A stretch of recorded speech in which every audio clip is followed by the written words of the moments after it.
1600년 전 중국 남쪽 끝 어느 시골 마을입니다. 한 청년이 산에서 나무를 합니다. 아버지는 일찍 돌아가셨고 홀어머니를 모시며 뗄나무를 팔아 겨우 먹고 삽니다. 글자를 모릅니다. 경전을 읽은 적이 없습니다. 그런데 어느 날 나무를 배달하고 나오는 길에 누군가가 책을 소리내어 읽는 것을 들었습니다. 딱 한 줄이었습니다. 응당 머무는 바 없이 그 마음을 내라. 나무꾼의 발이 멈추었습니다. 이 한 줄이 무슨 뜻인지 아십니까? 절에 오래 다니셨습니다. 금강경을 읽으신 적도 있습니다. 어쩌면 외우시는 분도 계실 것입니다. 그런데 솔직히 그 뜻을 누군가 물으면 선뜻 대답하기가 어렵습니다. 읽을 때는 알 것 같은데 덮고 나면 흐릿해집니다. 그런데 그 하나가 무엇인지 말로 하기 어렵습니다. 뭔가 채워지지 않는 것, 뭔가 놓아지지 않는 것, 뭔가 자꾸 나를 불안하게 하는 것. 정체를 알 수 없는 그 무거움이 가슴에 늘 있습니다. 사실 가장 무거운 것은 바깥에 있는 일이 아니라 내 안의 마음이었다는 것을 어렴풋이 느끼시는 분. 그것을 알면서도 어찌할 수 없어서 오늘도 법당에 앉으신 분. 수십 년 부처님을 믿어왔는데 여전히 마음 한편이 편하지 않은 분. 그 무거움을 안고도 오늘 여기까지 오신 분이 계십니까? 그런데 그 나무꾼이 들었던 한 줄은 금강경에서 나온 것이었습니다. 나무꾼은 그 한 줄에 이끌려 천리 길을 걸어 스승을 찾아갔습니다. 8개월 동안 방앗간에서 일만 했습니다. 그러다 어느 날 밤 스승이 금강경을 읽어주셨습니다. 그 자리에서 깨달았습니다. 글자를 모르는 사람이 깨달았습니다. 그가 해능이었습니다. 선종의 6번째 조사 해능대사였습니다. 그런데 여기서 정말 놀라운 것이 있습니다. 해능이 깨달은 것은 어떤 새로운 지식이 아니었습니다. 금강경 5149자 안에 부처님이 반복해서 하신 말씀은 딱 하나였습니다. 내가 붙잡고 있는 그것이 너를 묶고 있다. 그것을 내려놓아라. 글자를 몰랐던 나무꾼은 금강경에서 무엇을 들은 것인지, 부처님이 말씀하신 집착의 정체가 무엇이었는지, 그리고 그것을 우리가 오늘 아침부터 어떻게 내려놓을 수 있는지, 금강경이 알려주는 3가지 길이 무엇인지 오늘 그 이야기를 하나하나 풀어보겠습니다. 마음에 와 닿으시면 지금 댓글에 나무아미타불이라고 발언해 주십시오. 작은 발언이 오늘 이 이야기를 끝까지 함께 걷는 힘이 될 것입니다. 함께 들어가 보겠습니다. 2600년 전 인도 코살라국의 수도 사위성입니다. 성 안에서 남쪽으로 조금 걸어가면 나무가 울창한 숲이 하나 나옵니다. 기원정사 제타바나라고 불리는 곳입니다. 이곳은 수다타, 장자, 우리가 급고독 장자라고 부르는 분이 부처님을 위해 지은 절입니다. 이 장자가 얼마나 큰 정성을 들였느냐면 제타 태자의 동산 땅을 사기 위해 금화를 깔아서 땅값을 치렀다는 이야기가 전해질 정도입니다. 부처님은 이 기원정사에서 19번의 안거를 보내셨습니다. 금강경이 설해진 곳이 바로 이곳입니다. 그날 아침 부처님은 아주 평범한 일을 하고 계셨습니다. 특별한 법문을 준비하신 것이 아닙니다. 가사를 입으셨습니다. 바루를 드셨습니다. 맨발로 사위성 안에 들어가셨습니다. 집집마다 돌아다니며 밥을 빌어 오셨습니다. 탁발이었습니다. 부처님이라는 분이, 하늘과 땅의 스승이라 불리는 분이 맨발로 거리를 걸으며 밥을 빌어 오셨습니다. 돌아오셔서 공양을 드시고 발을 씻으시고 자리를 펴고 앉으셨습니다. 1250명의 제자가 둘러앉아 있었습니다. 이 장면을 한번 가만히 떠올려 보십시오. 부처님은 왕자의 자리를 버리고 출가하신 분입니다. 깨달음을 얻으신 분입니다. 그런 분이 아침마다 밥을 빌러 다니셨습니다. 시중 드는 사람 없이 가마 타지 않으시고 맨발로 거리를 걸으셨습니다. 밥을 빌어 와서 드시고 발을 씻으시고 조용히 앉으셨습니다. 왜 이 장면이 중요한지 아십니까? 금강경은 이 장면으로 시작합니다. 대부분의 경전은 부처님이 자리에 앉아 계신 장면 또는 빛을 놓으시는 장면으로 시작합니다. 그런데 금강경만은 부처님이 밥을 빌러 가시는 장면, 발을 씻으시는 장면, 그 지극히 평범한 일상의 장면으로 시작합니다. 부처님의 깨달음은 어떤 특별한 곳에 있는 것이 아니라 바로 이 평범한 하루 속에 있다는 것을 금강경은 첫 장면에서부터 보여주고 있는 것입니다. 자리에 앉으신 부처님 앞으로 한 사람이 조용히 걸어 나왔습니다. 수보리라는 제자였습니다. 수보리는 부처님의 10대의 제자 가운데 해공제일, 그러니까 공의 이치를 가장 잘 이해하는 분이라 불렸습니다. 수보리는 오른쪽 어깨를 드러내고 오른쪽 무릎을 땅에 대고 두 손을 모아 부처님께 여쭈었습니다. 세존이시여, 이없이 바르고 참된 깨달음의 마음을 낸 사람은 마음을 어떻게 머무르게 해야 합니까? 어떻게 그 마음을 다스려야 합니까? 이 질문을 잘 들어보십시오. 수보리가 여쭈고 있는 것은 두 가지입니다. 첫째, 마음을 어디에 머무르게 해야 합니까? 둘째, 마음을 어떻게 다스려야 합니까? 바로 이 질문에 대한 부처님의 대답이 금강경 전체입니다. 금강경 5,000자가 넘는 말씀이 전부 이 질문 하나에 대한 대답입니다. 그런데 부처님의 대답은 우리의 예상과 달랐습니다. 마음을 어디에 머무르게 하라고 말씀하시지 않았습니다. 오히려 정반대였습니다. 마음을 어디에도 머무르게 하지 말라고 하셨습니다. 이것이 바로 금강경의 핵심입니다. 응무소주의 생기심, 마땅히 머무는 바 없이 그 마음을 내라. 앞서 그 나무꾼 해능이 길 위에서 멈추어 섰던 바로 그 한 줄입니다. 머무른다는 것이 무엇입니까? 우리말로 쉽게 풀면 마음이 어딘가에 딱 달라붙어 있는 것을 말합니다. 좋은 일이 생기면 그 좋은 기분에 마음이 달라붙습니다. 나쁜 일이 생기면 그 나쁜 기분에 마음이 달라붙습니다. 자식이 잘 되면 기쁜 마음에 달라붙고 자식이 연락이 없으면 서운한 마음에 달라붙습니다. 건강이 좋으면 안도감에 달라붙고 몸이 아프면 불안함에 달라붙습니다. 부처님은 이 달라붙음을 머무른다고 표현하신 것입니다.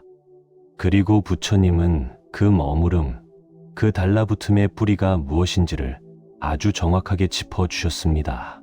금강경 제3분에서 부처님이 말씀하셨습니다. 만약 보살에게 아상, 인상, 중생상, 수자상이 있으면 곧 보살이 아니다. 보살도 이 네 가지에 매이면 보살이 아니라고 하셨습니다. 하물며 우리 같은 범부는 어떻겠습니까? 아상, 인상, 중생상, 수자상. 이 말이 어렵게 들리실 수 있습니다. 절에서 많이 들어보셨을 것입니다. 금강경 독송할 때 수없이 지나가는 구절입니다. 그런데 이 네 가지가 정확히 무엇인지 한번 찬찬히 풀어보겠습니다. 아상이란 나라는 것이 진짜로 있다는 생각입니다. 내가 있고 내 것이 있고 나의 주장이 있고 나의 자존심이 있다는 믿음입니다. 쉽게 말씀드리면 내가 옳다, 내 생각이 맞다, 내 방식이 틀림없다, 이런 마음입니다. 인상이란 나와 다른 사람을 가르는 마음입니다. 나와 남을 나누고 그 사이에 벽을 세우는 것입니다. 저 사람은 나를 모른다, 저 사람은 나와 다르다, 이런 마음입니다. 중생상이란 좋은 것은 내 것으로 하고 싫은 것은 밀어내는 이기적인 집착입니다. 수자상이란 이 목숨이, 이 삶이 영원히 지속될 것이라는 착각입니다. 이 네 가지를 가만히 들여다보면 놀라운 것을 발견하게 됩니다. 이 네 가지가 전부 바깥에 있는 것이 아닙니다. 전부 내 안에 있습니다. 내가 만든 것입니다. 가족이 나를 힘들게 하는 것이 아니라 가족에 대한 내 마음이 나를 힘들게 하는 것입니다. 돈이 나를 불안하게 하는 것이 아니라 돈에 대한 내 생각이 나를 불안하게 하는 것입니다. 건강이 나를 두렵게 하는 것이 아니라 건강을 잃을까 하는 내 두려움이 나를 두렵게 하는 것입니다. 내려놓으면 비로소 보입니다. 부처님은 이것을 2600년 전에 이미 알고 계셨습니다. 그래서 금강경 전체를 통해 반복해서 말씀하셨습니다. 네 가지 상에 머물지 말라. 상에 머물지 않으면 마음이 본래의 자리로 돌아간다. 머무는 바 없이 마음을 내면 그 마음이 한량없이 넓어진다. 그렇다면 이 네 가지 상을 어떻게 내려놓을 수 있습니까? 부처님은 금강경 안에서 세 가지 길을 보여주셨습니다. 오늘 그 세 가지를 하나씩 함께 걸어가 보겠습니다. 첫 번째 길은 무주상보시입니다. 무주상보시. 이 말도 절에서 많이 들어보셨을 것입니다. 한자로 쓰면 머무를 주, 모습상, 베풀보, 줄시. 머무는 상 없이 베푼다 라는 뜻입니다. 쉽게 말씀드리면 베풀되 베풀었다는 생각을 내지 않는 것입니다. 금강경 제4분에서 부처님이 수보리에게 이렇게 말씀하셨습니다. 보살은 마땅히 상에 머무르지 않고 보시를 행해야 한다. 이른바 세계에 머무르지 않고 보시하며 소리, 냄새, 맛, 감촉, 법에 머무르지 않고 보시해야 한다. 수보리야, 보살은 마땅히 이와 같이 보시하되 상에 머무르지 말아야 한다. 이 말씀을 가만히 들어보십시오. 보시를 하지 말라는 것이 아닙니다. 보시를 하되 보시했다는 그 마음에 머무르지 말라는 것입니다. 내가 베풀었다는 마음, 누구에게 베풀었다는 마음, 무엇을 베풀었다는 마음, 이 세 가지 마음을 다 내려놓으라는 것입니다. 여기서 한 가지 우리 삶의 이야기를 해보겠습니다. 자식을 키워 보신 분은 아실 것입니다. 평생을 자식에게 쏟으셨습니다. 밥을 해주셨습니다. 학비를 대주셨습니다. 결혼 미천을 마련해 주셨습니다. 아프면 잠을 못 주무셨습니다. 자식이 울면 내가 대신 물었습니다. 그렇게 모든 것을 주셨습니다. 그런데 어느 날부터인가 자식이 전화를 잘 안 합니다. 명절에 오는 것이 귀찮은 표정입니다. 내가 해준 것에 대한 고마움은커녕 간섭하지 말라는 말이 돌아옵니다. 그 순간 마음속에서 무엇이 올라옵니까? 내가 그렇게 해줬는데, 내가 평생을 바쳤는데, 이 마음이 올라옵니다. 이것이 바로 보시에 머무르는 마음입니다. 내가 베풀었다는 기억에, 내가 희생했다는 기억에 마음이 딱 달라붙어 있는 것입니다. 부처님은 이것을 내려놓으라 하셨습니다. 이 말씀이 처음에는 야속하게 들리실 수 있습니다. 내가 그렇게 했는데 잊으라고요. 내가 평생을 바쳤는데 아무렇지 않으라고요. 그런데 부처님이 말씀하신 것은 베풀지 말라는 것이 아닙니다. 잊으라는 것도 아닙니다. 그 베푼 것에 마음이 묶여 있으면 그 묶임이 나를 괴롭게 한다는 것입니다. 한번 생각해 보십시오. 자식에게 서운한 그 마음, 그것이 정말 자식 때문에 생긴 것입니까? 자식이 일부러 나를 아프게 하려고 그러는 것입니까? 아닙니다. 대부분의 경우 자식은 자식대로 살고 있을 뿐입니다. 그런데 내가 해준 것에 대한 기억이 보답받아야 한다는 기대가, 그 기대가 채워지지 않을 때의 서운함이, 이 모든 것이 얘 안에서 만들어진 것입니다. 내가 만든 상에 내 마음이 머물러 있는 것입니다. 부처님이 말씀하신 무주상보시는 이런 것입니다. 자식에게 베풀었으면 베풀은 그 순간으로 끝나게 하라는 것입니다. 그것을 마음에 쌓아두지 말라는 것입니다. 물이 흐르듯이 베풀고 물이 흐르듯이 흘려보내라는 것입니다. 그래야 내 마음이 가벼워진다는 것입니다. 내려놓으면 비로소 보입니다. 실은 이것을 가장 잘 실천하신 분들이 바로 한국의 어머니들이십니다. 생각해 보십시오. 우리 어머니들은 평생을 베푸셨습니다.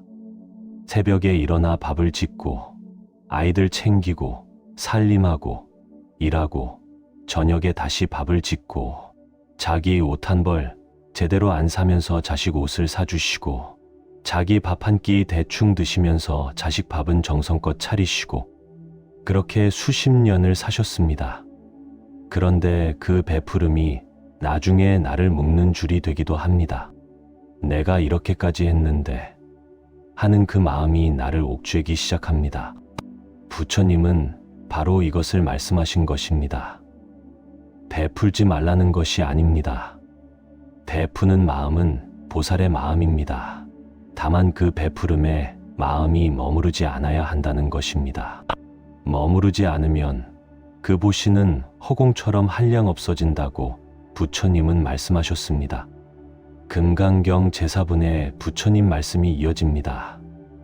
수보리야, 보살이 상에 머무르지 않고 보시를 하면 그 복덕은 생각으로 헤아릴 수 없느니라. 수보리야, 동쪽 허공을 생각으로 헤아릴 수 있겠느냐? 없습니다. 세존이시여.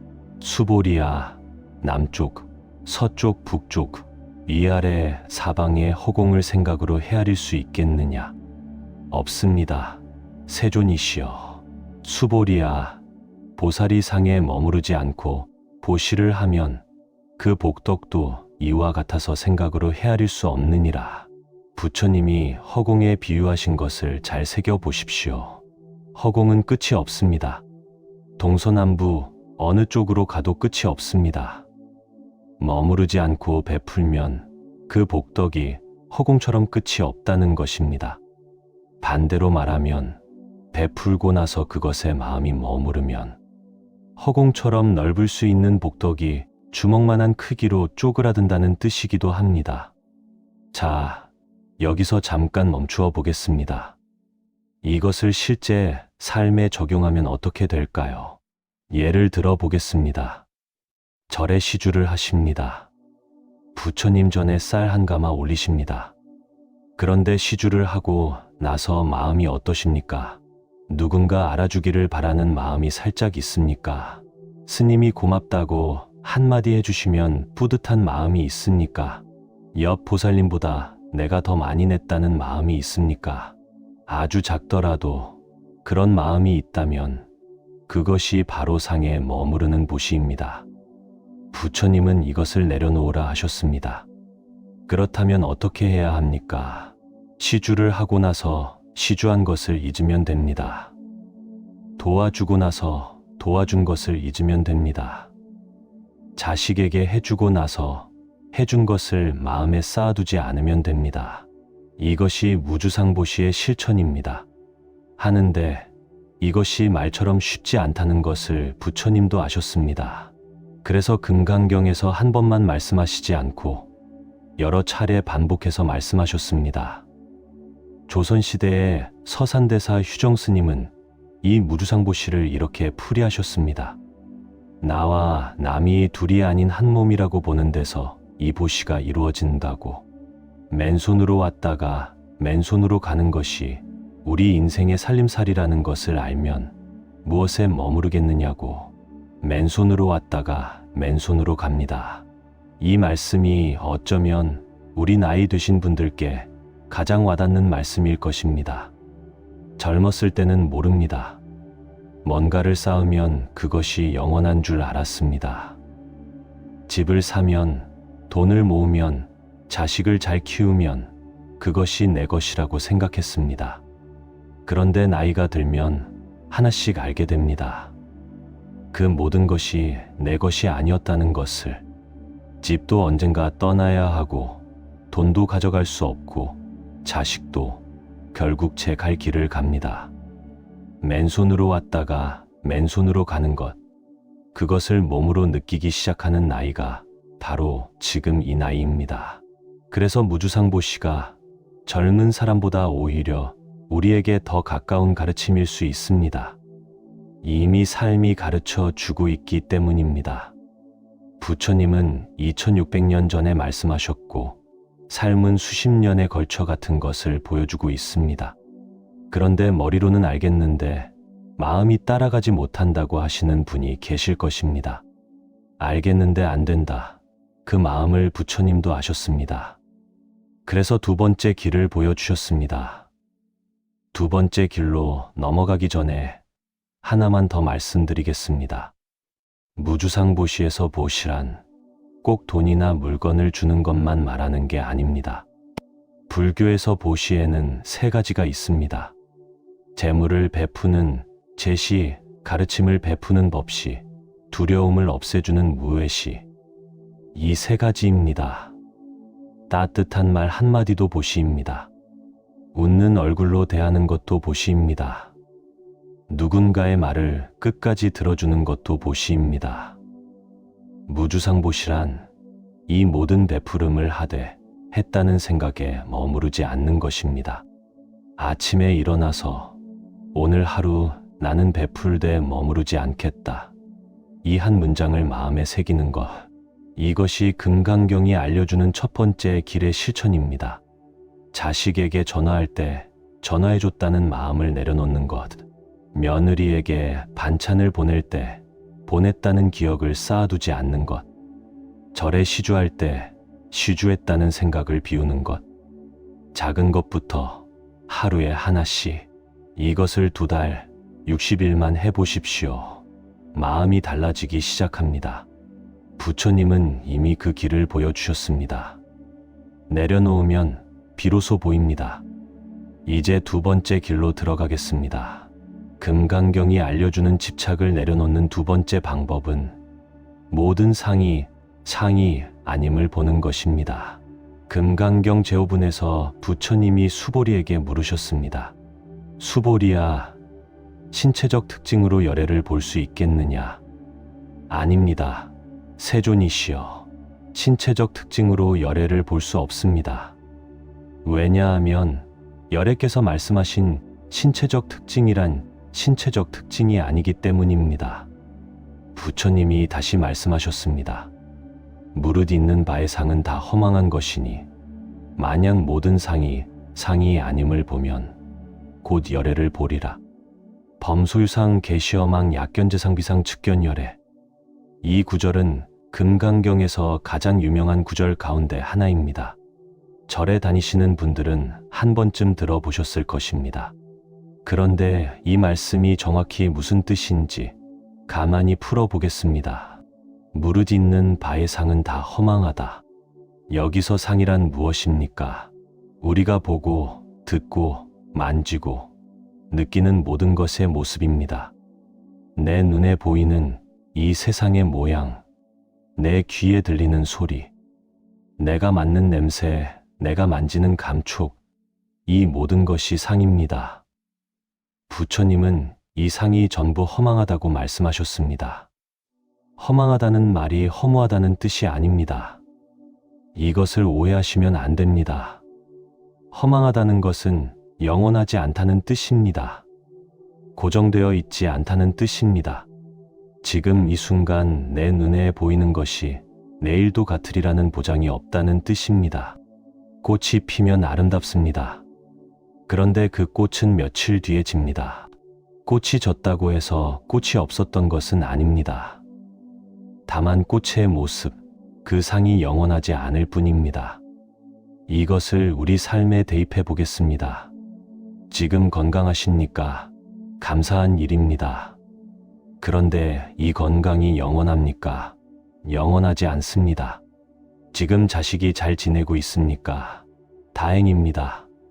그런데 그것이 변하지 않으리라고 보장할 수 있습니까?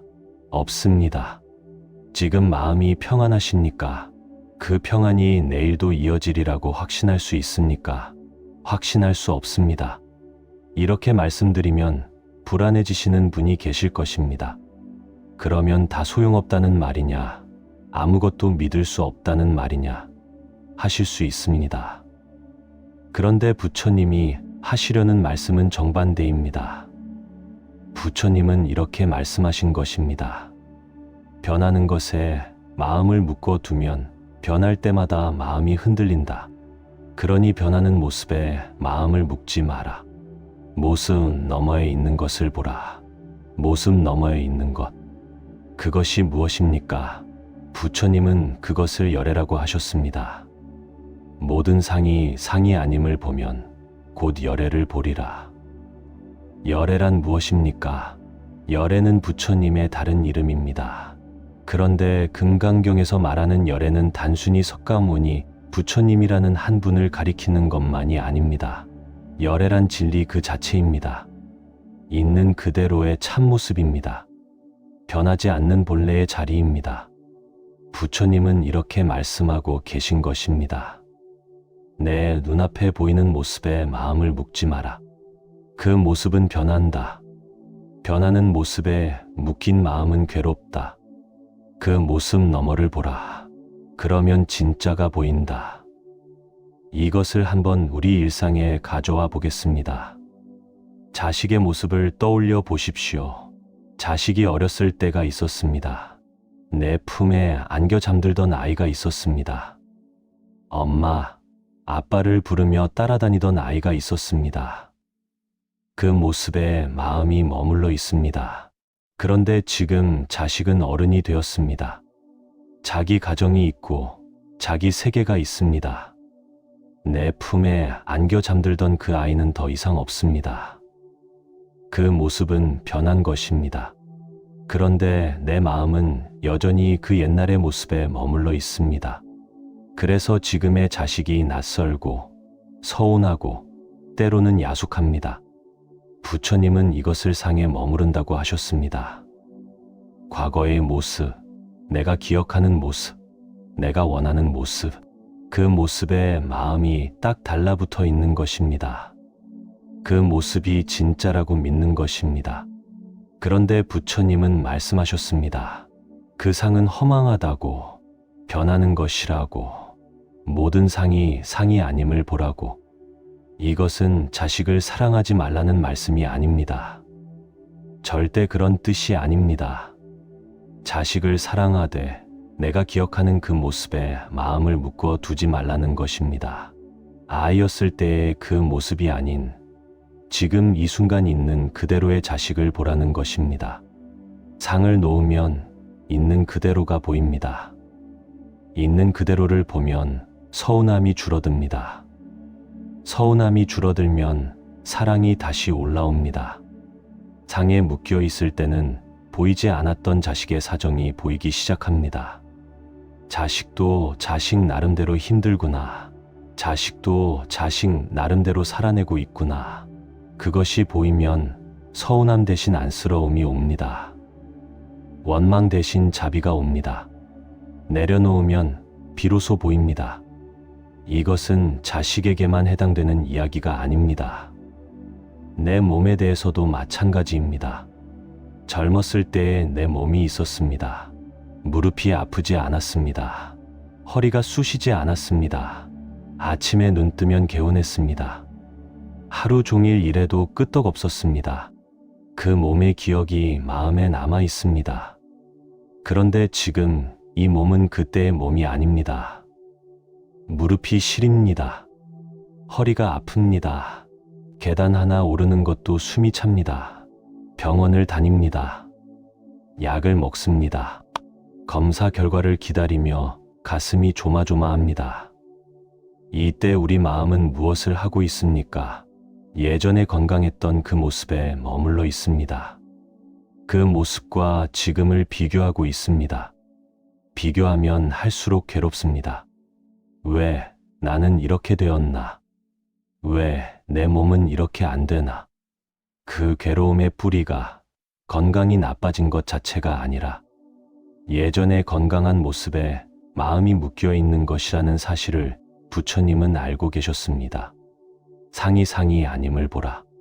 젊었을 때의 건강한 모습, 그것은 하나의 상입니다. 영원하지 않은 변해가는 하나의 모습입니다. 그 모습에 마음을 묶어두면 지금의 나를 있는 그대로 받아들일 수 없습니다. 그 상을 내려놓으면 지금의 이 몸도 충분하다는 것이 보입니다. 아프더라도 오늘 하루를 살아있다는 것, 숨을 쉬고 있다는 것, 부처님 말씀을 들을 수 있다는 것, 그 감사함이 비로소 보이기 시작합니다. 이것이 금강경이 말하는 두 번째 길입니다. 내 눈앞에 보이는 모습이 전부가 아니라는 것을 아는 것, 그 모습에 마음을 묶지 않는 것, 변하는 것에 마음을 두지 않으면 변해도 흔들리지 않는 자리가 있다는 것을 보는 것. 부처님은 그 자리를 열애라고 하셨고 다른 말로는 불성이라고도 합니다. 우리 안에 본래 붙어 있는 변하지 않는 자리입니다. 금강경 제14분에서 부처님이 다시 한번 이 말씀을 하셨습니다.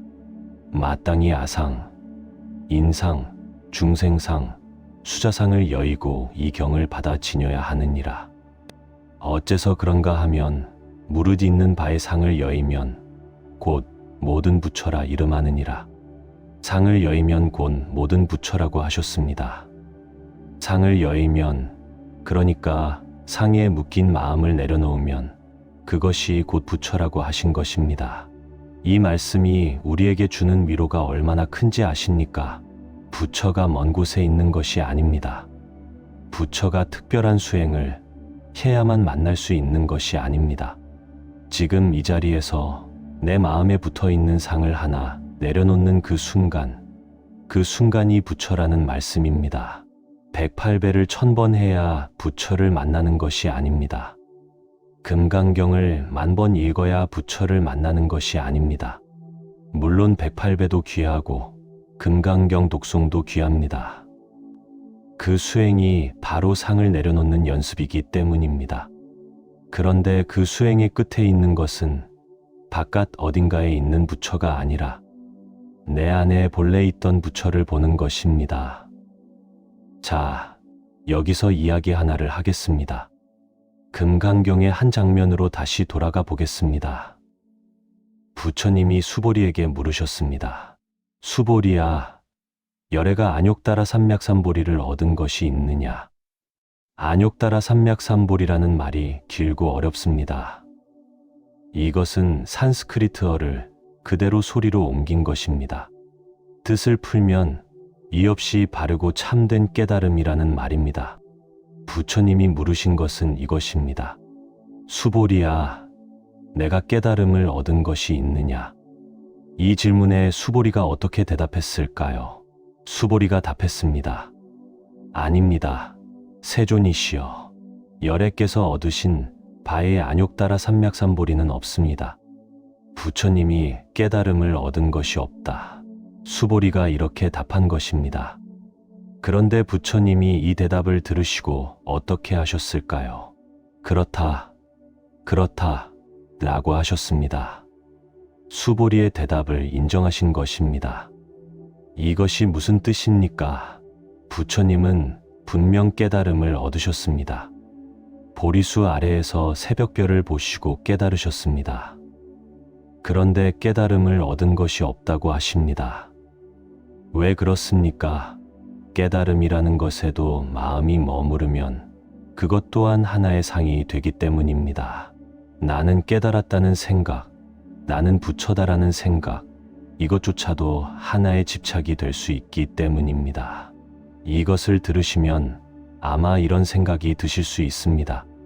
아니, 그러면 대체 어디에 마음을 둬야 합니까? 이것도 안 되고 저것도 안 되면 마음을 둘 곳이 없지 않습니까? 맞습니다. 부처님이 말씀하신 것이 바로 그것입니다. 마음을 둘 곳이 없다. 무소주. 머무를 곳이 없다.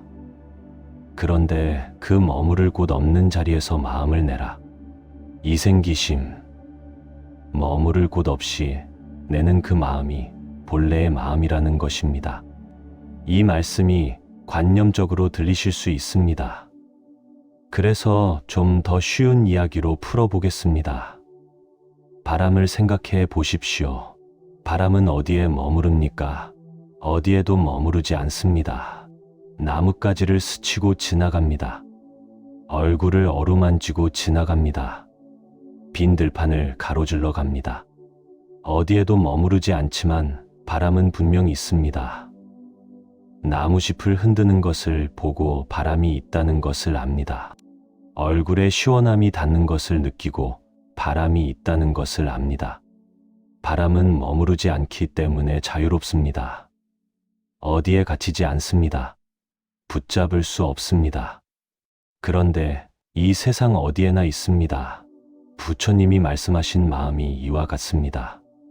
어디에도 머무르지 않으면서 어디에나 있는 마음, 무엇에도 붙잡히지 않으면서 무엇이든 어루만질 수 있는 마음, 자식을 사랑하되 사랑에 묶이지 않는 마음, 건강을 돌보되 건강에 집착하지 않는 마음, 기도하되 기도의 결과에 매달리지 않는 마음, 이것이 응무소주의 생기심입니다. 내려놓으면 비로소 보입니다. 여기서 해능대사의 이야기로 다시 돌아가 보겠습니다. 앞서 시작할 때 말씀드렸습니다. 나무꾼 해능이 길에서 금강경 한 구절을 듣고 발심하여 리 길을 걸어 오조 홍인대사를 찾아갔다고 했습니다. 이 이야기를 조금 더 자세히 들여다보겠습니다. 이 이야기 안에 금강경의 가르침이 살아있기 때문입니다. 해능이 오조사에 도착했습니다. 홍인대사가 물었습니다. 그대는 어디서 왔으며 무엇을 구하러 왔는가? 해능이 답했습니다. 저는 영남 신주에서 온 백성입니다. 먼 길을 와서 스님께 절하오니 오직 부처 되기를 구할 뿐 다른 것은 구하지 않습니다. 홍인대사가 말했습니다. 그대는 영남 사람이고 또한 오랑캐인데 어찌 부처가 될 수 있겠는가? 이 말을 들으면 놀라실 수 있습니다. 스승이라는 분이 출신 지역과 신분을 가지고 제자를 시험하고 있습니다. 당시 중국 남쪽 변방은 문화적으로 낮추어 보는 곳이었습니다. 해능은 글자도 모르는 가난한 나무꾼이었습니다. 이 사람이 부처가 될 수 있겠느냐고 홍인대사가 물은 것입니다. 그런데 해능의 대답이 놀랍습니다. 사람에게는 남쪽과 북쪽이 있지만 불성에는 남쪽과 북쪽이 없습니다. 오랑캐의 몸은 스님의 몸과 다르지만 불성에 무슨 차별이 있겠습니까? 이 한마디가 홍인대사의 마음을 움직였습니다. 글자를 모르는 나무꾼이 불성에는 차별이 없다는 것을 이미 알고 있었습니다. 배운 적이 없는데 알고 있었습니다. 그것은 지식으로 아는 것이 아니라 삶으로 아는 것이었습니다. 가난하고 무시당하고 변방에서 살아온 그 삶이 역설적으로 그에게 상의 허망함을 가르쳐 준 것이 아닐까요? 돈이 있고 없고, 배움이 있고 없고, 지위가 높고 낮고, 이런 것들이 사람의 본질을 결정하지 않는다는 것을 해능은 삶으로 알고 있었던 것입니다. 홍인대사는 해능을 받아들였습니다. 그런데 곧장 법을 가르치시지 않았습니다. 해능을 방앗간에 보내셨습니다. 쌀을 찢는 일을 시키셨습니다. 8개월이었습니다. 8개월 동안 해능은 경전을 배우지 못했습니다. 법문을 듣지 못했습니다. 좌선을 하지 못했습니다. 오직 방앗간에서 쌀만 찧었습니다. 절구를 내려치고 또 내려치고 또 내려치는 그 단순한 일을 8개월 동안 했습니다. 여기서 잠깐 생각해 보십시오. 이것이 수행이 아닌 것 같습니까? 아닙니다. 이것이 수행이었습니다. 절구를 내려칠 때마다 자신이 가진 상을 하나씩 깨뜨리는 수행이었습니다. 나는 깨달음을 구하러 왔다는 기대, 나는 특별한 법문을 들을 것이다라는 기대, 나는 곧 부처가 될 것이다라는 기대. 그 기대들이 하나의 상입니다. 8개월 동안 방앗간에서 쌀만 찌우면 그 기대들이 하나씩 내려놓아집니다. 기대가 사라진 자리에 본래의 마음이 드러납니다. 그리고 8개월 뒤 그날이 왔습니다. 홍인대사가 밤에 해능을 불러 금강경을 읽어주셨습니다. 응무소주의 생기심, 머무는 바 없이 그 마음을 내라. 바로 이 구절에 이르렀을 때 해능이 깨달았습니다. 한 번 듣고 깨달은 것입니다. 그런데 여기서 한 가지를 짚어야 합니다. 해능이 이 구절을 처음 들은 것이 아닙니다. 나무를 배달하던 그 길 위에서 이미 한 번 들었습니다. 그때는 마음이 움직이긴 했지만 깨닫지는 못했습니다. 그런데 8개월 뒤에 같은 구절을 다시 듣고 깨달았습니다. 같은 구절인데 왜 8개월 전에는 안 되고 8개월 뒤에는 되었을까요? 8개월 동안 상이 벗겨졌기 때문입니다. 기대라는 상, 욕심이라는 상, 조급함이라는 상, 나라는 상. 방앗간에서 쌀을 찢는 동안 그것들이 하나씩 내려놓아졌기 때문입니다. 상이 없어진 그 자리에서 같은 말씀을 들으니 비로소 그 말씀이 온전히 들어온 것입니다. 이 이야기가 왜 중요한지 아십니까? 우리도 마찬가지이기 때문입니다. 금강경을 읽습니다. 법문을 듣습니다. 그런데 마음에 안 들어올 때가 있습니다. 읽을 때는 알 것 같은데 덮으면 잊어버린다고 하셨습니다. 바로 그것입니다. 마음의 상이 가득 차 있으면 아무리 좋은 말씀도 들어올 자리가 없습니다. 물이 가득 찬 컵에 물을 더 부으면 넘칠 뿐입니다. 컵을 비워야 물이 담깁니다. 마음을 비워야 말씀이 담기는 것입니다. 내려놓으면 비로소 보입니다. 금강경 제6분에서 수보리가 부처님께 여쭈었습니다. 세존이시여, 중생들이 이 말씀을 듣고 진실한 믿음을 낼 수 있겠습니까? 수보리도 걱정한 것입니다. 이 말씀이 너무 깊어서 사람들이 과연 믿을 수 있겠느냐고 물은 것입니다. 부처님이 어떻게 답하셨을까요? 부처님이 말씀하셨습니다. 그렇게 말하지 마라.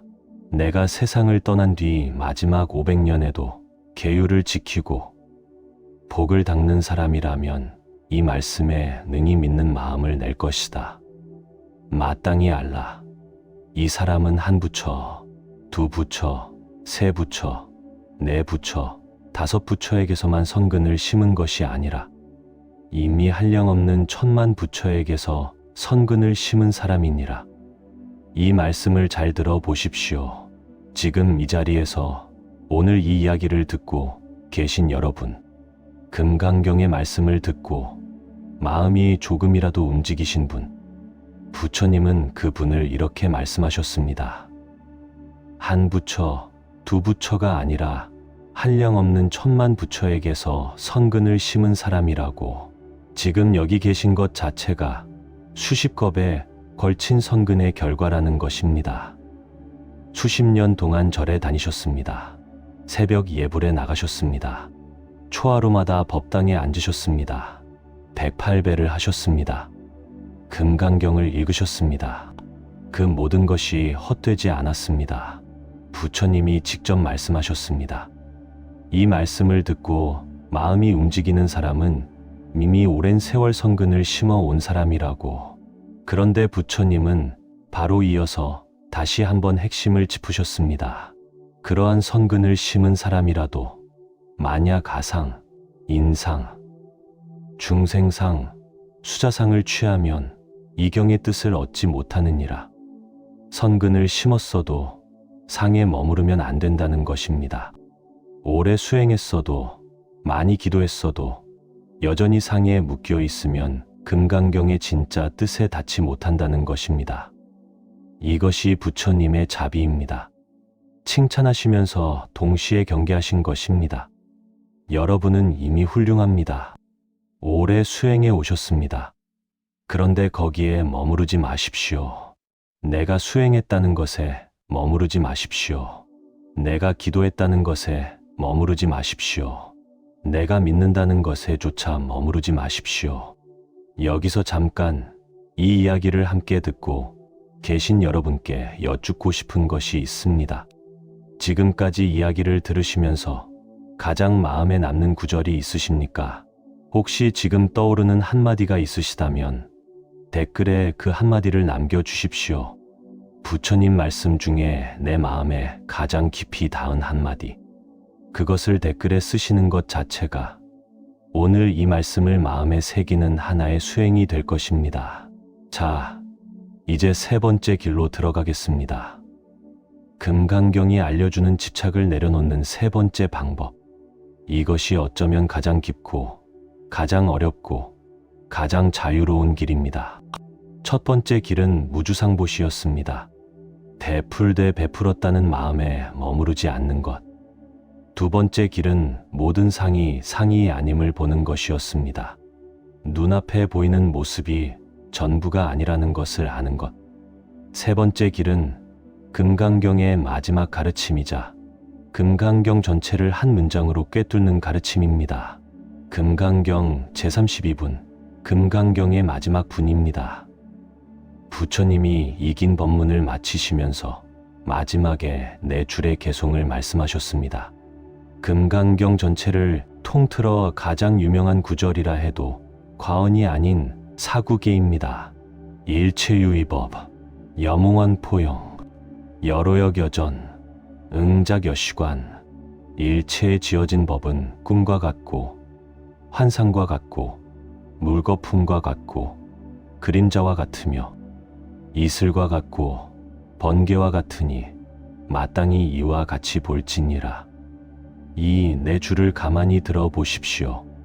부처님이 금강경 전체의 말씀을 다 하시고 마지막에 남기신 말씀입니다. 5천자가 넘는 긴 법문을 하시고 그 끝에 딱 네 줄을 남기셨습니다. 이 네 줄 안에 금강경의 모든 것이 담겨 있습니다. 일체유의법, 일체에 지어진 법. 유의법이란 무엇입니까? 인연으로 만들어진 모든 것을 말합니다. 우리가 보고, 듣고, 만지고, 느끼는 이 세상의 모든 것. 내 몸, 내 마음, 내 가족, 내 재산, 내 건강, 내 삶. 이 모든 것이 유의법입니다. 인연이 모여서 생긴 것이고 인연이 흩어지면 사라지는 것입니다. 여몽한 포용, 꿈과 같고 환상과 같고 물거품과 같고 그림자와 같다. 부처님은 이 세상의 모든 것을 네 가지에 비유하셨습니다. 꿈, 환상, 물거품, 그림자. 꿈을 한번 생각해 보십시오. 꿈을 꾸고 있을 때는 그것이 진짜라고 생각합니다. 꿈 속에서 울기도 하고 웃기도 하고 무서워서 도망치기도 합니다. 그런데 눈을 뜨는 순간 그 모든 것이 사라집니다. 꿈이었구나 하고 깨닫습니다. 부처님은 우리의 산도 이와 같다고 말씀하셨습니다. 지금 우리가 겪고 있는 이 모든 것이 깨달음의 눈으로 보면 꿈과 같다는 것입니다. 물거품을 한번 생각해 보십시오. 비 오는 날 물 위에 거품이 일어납니다. 동그란 거품이 하나 생겼다가 금세 터져 사라집니다. 생겨난 것 같지만 곧 사라지고 사라졌지만 또 다른 거품이 생겨납니다. 끊임없이 생겨나고 사라지는 물거품. 부처님은 우리의 감정이 이와 같다고 말씀하셨습니다. 기쁨이 왔다가 사라지고 슬픔이 왔다가 사라지고 분노가 왔다가 사라집니다.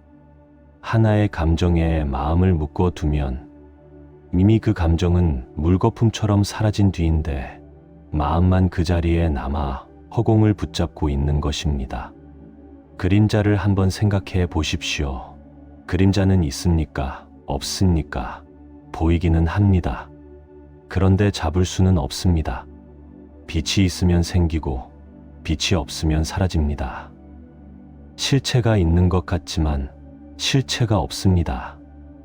부처님은 이 세상의 모습이 그림자와 같다고 하셨습니다. 있는 것 같지만 없는 것, 없는 것 같지만 있는 것, 있다고도 할 수 없고 없다고도 할 수 없는 것. 이어서 부처님은 이슬과 번개에도 비유하셨습니다. 여로여 여전, 이슬과 같고 번개와 같다. 이슬은 새벽에 맺혔다가 해가 뜨면 사라집니다. 아름답지만 잠깐입니다. 번개는 순간 하늘을 가릅니다. 눈부시지만 한순간입니다. 부처님은 이 6가지 비유로 이 세상의 모든 것이 영원하지 않다는 것을 말씀하셨습니다. 응작여시관, 마땅히 이와 같이 보라. 이것이 3번째 길입니다. 이와 같이 보라. 이 세상의 모든 것을 꿈과 같이, 환상과 같이, 물거품과 같이, 그림자와 같이, 이슬과 같이, 번개와 같이 보라. 이렇게 보는 것, 이것이 금강경이 알려주는 집착을 내려놓는 3번째 방법입니다. 그런데 이 말씀을 들으시면 아마 이런 의문이 드실 것입니다. 그러면 이 세상이 전부 꿈이란 말입니까? 내 인생이 전부 헛것이란 말입니까? 내가 겪어온 고통도, 기쁨도, 사랑도 전부 꿈이란 말입니까? 이 의문은 당연한 것입니다. 그런데 부처님이 말씀하신 것은 이 세상이 없다는 것이 아닙니다. 이 세상이 의미 없다는 것이 아닙니다. 그렇게 해석하면 금강경을 완전히 잘못 이해하는 것입니다. 부처님이 말씀하신 것은 이것입니다. 이 세상의 모든 것이 변하고 머무르지 않고 영원하지 않다는 것을 있는 그대로 볼 줄 알라는 것입니다. 그것을 알면 변하는 것에 마음을 묶어 두지 않게 됩니다. 마음을 묶어 두지 않으면 변해도 괴롭지 않습니다. 괴롭지 않으면 비로소 자유롭습니다. 금강경에는 아주 유명한 비유가 하나 더 있습니다. 제6분에 나오는 뗏목의 비유입니다. 부처님이 수보리에게 말씀하셨습니다. 내가 설한 법은 뗏목에 비유할 수 있느니라. 법도 마땅히 버려야 하거늘 하물며 법 아닌 것이겠느냐. 뗏목의 비유. 이것을 가만히 들어보십시오. 강을 건너야 하는 사람이 있습니다. 강 이쪽은 괴로움의 세계이고 강 저쪽은 깨달음의 세계입니다. 이 사람이 강을 건너기 위해 뗏목을 만들었습니다. 나무를 엮고 줄을 묶고 정성껏 뗏목을 만들었습니다. 그 뗏목을 타고 강을 건넜습니다. 무사히 저쪽 언덕에 도착했습니다. 그런데 이 사람이 저쪽 언덕에 도착해서 이렇게 생각합니다. 이 뗏목은 나를 건너게 해준 고마운 것이다. 이것을 놓을 수 없다. 그래서 뗏목을 머리에 이고 길을 갑니다. 강은 이미 건넜는데 뗏목을 머리에 이고 걸어가는 것입니다. 부처님은 이 사람이 지혜로운 사람이겠느냐고 물으셨습니다. 아닙니다. 지혜로운 사람이 아닙니다. 강을 건넜으면 뗏목을 놓아야 합니다. 뗏목은 강을 건너기 위한 것이지 평생 이고 다닐 것이 아닙니다. 부처님은 말씀하셨습니다. 나의 가르침도 이 뗏목과 같다. 강을 건넜으면 놓아야 한다.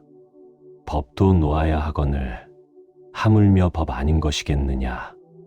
이 비유가 우리 삶에 얼마나 깊이 와닿는지 한번 생각해 보십시오. 우리는 살면서 많은 뗏목을 만들었습니다. 자식을 키울 때 온 힘을 다해 뗏목을 만들었습니다. 돈을 벌 때 열심히 뗏목을 엮었습니다. 관계를 쌓을 때 정성껏 뗏목을 묶었습니다. 그 뗏목들이 우리를 강 건너게 해주었습니다. 고마운 뗏목들입니다. 그런데 이미 강을 건넌 뒤에도 그 뗏목을 머리에 이고 다니고 있는 것은 아닌지 돌아볼 일입니다. 자식은 이미 다 컸습니다. 제 갈 길을 가고 있습니다. 그런데 나는 여전히 자식 키울 때의 그 역할에 매여 있습니다. 여전히 챙겨야 한다고 생각합니다. 여전히 내가 없으면 안 된다고 생각합니다. 그것이 뗏목을 이고 다니는 것입니다. 강은 이미 건넜는데 뗏목을 못 놓는 것입니다. 돈도 마찬가지입니다. 젊었을 때는 돈이 필요했습니다.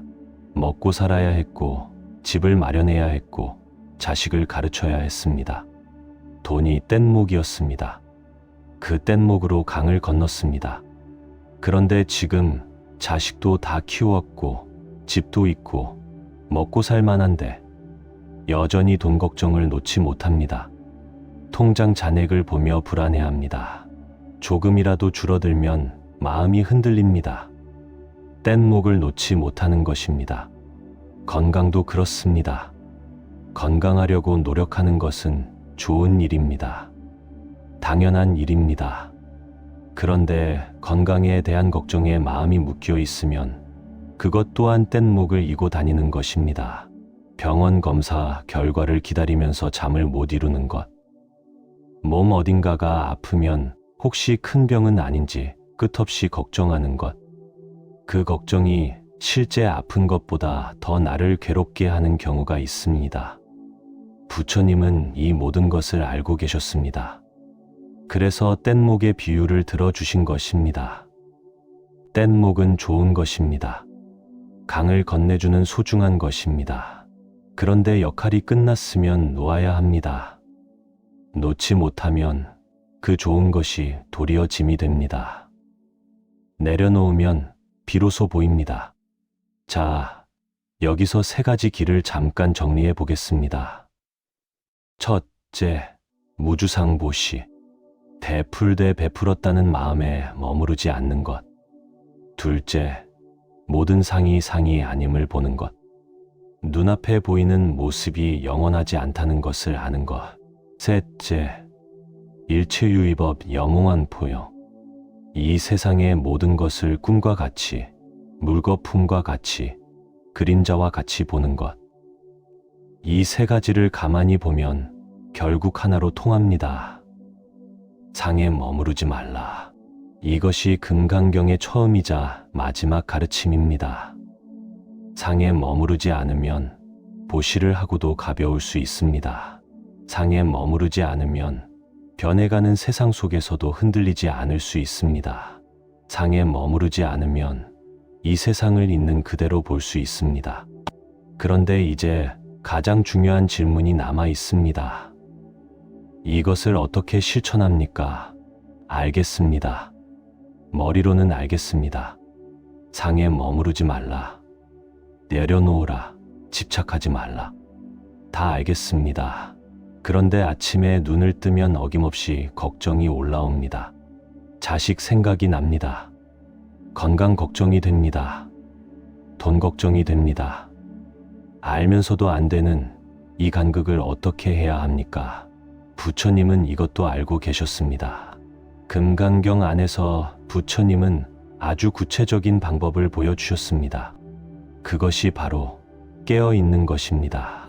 응작여시관, 마땅히 이와 같이 보라. 이 보라는 것이 핵심입니다. 보라는 것은 깨어서 알아차리라는 것입니다. 예를 들어 보겠습니다. 아침에 눈을 떴습니다. 어김없이 걱정이 올라옵니다. 아, 오늘도 병원 가야 하는데, 아들한테 연락이 없는데, 이런 생각이 올라옵니다.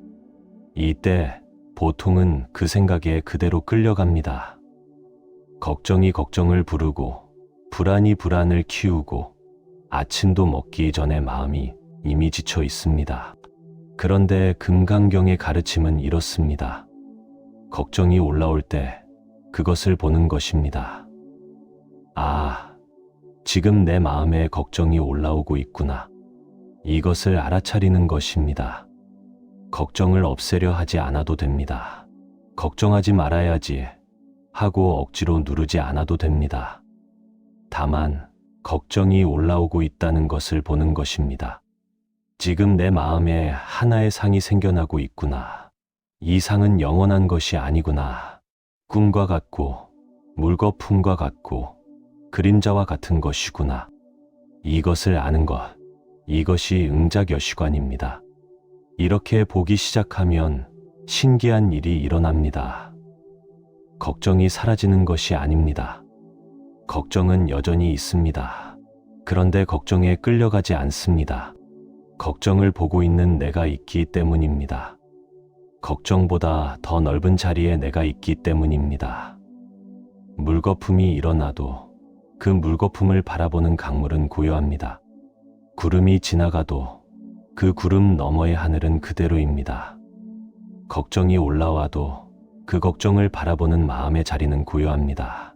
그 자리가 바로 부처님이 말씀하신 본래의 마음입니다. 이것을 아침마다 실천하는 방법이 있습니다. 아침에 눈을 뜨자마자 누운 채로 한 가지만 하는 것입니다. 숨을 한 번 깊이 쉽니다. 그리고 속으로 한 문장을 되냅니다. 일체유의법 염홍한 포영.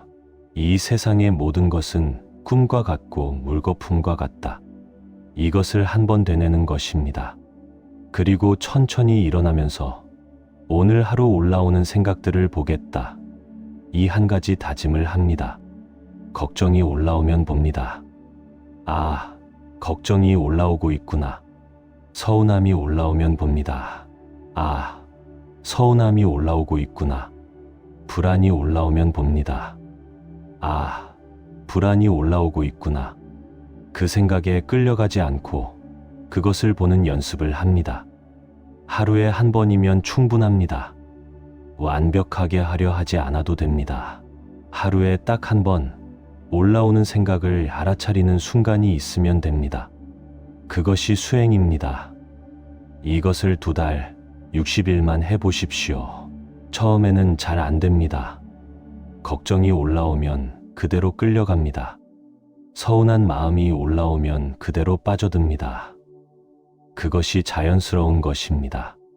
수십 년 동안 그렇게 해왔기 때문입니다. 마음의 상이 올라오면 그 상에 끌려가는 것이 수십 년의 습관입니다. 그 습관이 하루아침에 바뀌지 않습니다. 그런데 포기하지 않고 60일을 이어가면 작은 변화가 시작됩니다. 처음 2주는 잘 모르겠습니다. 하루에 한 번 기억나면 다행입니다. 아, 오늘 한 번도 못했네 하는 날이 많을 것입니다. 그래도 괜찮습니다. 내일 또 하면 됩니다. 3주째부터 조금 달라집니다. 걱정이 올라올 때 아주 가끔 지금 걱정이 올라오고 있구나 하고 알아차리는 순간이 생깁니다. 아주 짧은 순간입니다. 금세 다시 걱정에 끌려가지만 그래도 그 짧은 순간이 있었다는 것이 중요합니다. 그 순간이 바로 상에 머무르지 않는 순간입니다.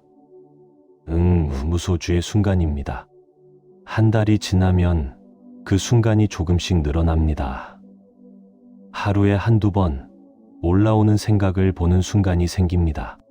자식한테 서운한 마음이 올라올 때, 서운함이 올라오고 있구나 하고 보는 순간이 생깁니다. 그러면 이전과 달라집니다.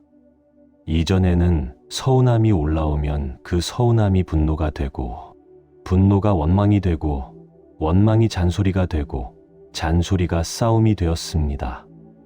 그런데 서운함이 올라오는 순간 그것을 보면 서운함이 분노로 넘어가기 전에 멈춥니다.